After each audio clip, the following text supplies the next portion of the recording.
新西兰冬天出现咳嗽和喉咙不适，在送孩子们上学后，准备一款阿育吠陀草药茶，帮助缓解喉咙不适和咳嗽，同时具有抗炎效果。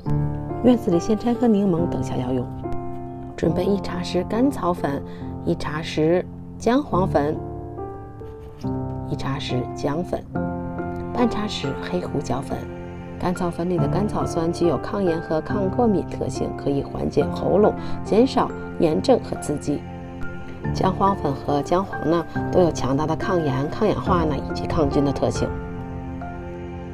最后放入黑胡椒粉，它具有增强其他草药吸收的作用，同时有助于抗炎，增强免疫系统。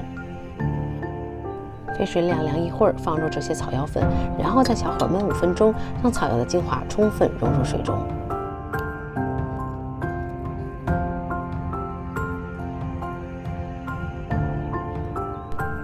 切几片新鲜的柠檬，搅拌一下，然后倒入杯中，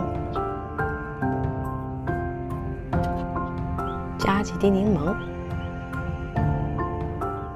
再根据个人口味加一些蜂蜜。看这美丽的金黄色茶汤，甘草、姜黄和姜以及黑胡椒粉共同作用，舒缓喉咙，缓解咳嗽，完全符合阿育吠陀的智慧。这个茶呢有甘草的甜的味道，还有呢柠檬的酸的味道，以及呢黑胡椒粉啊、姜黄粉这些有一点辣的味道，真的是酸甜辣都在一起，很好喝。我们一直听说抗炎，那么为什么要抗炎呢？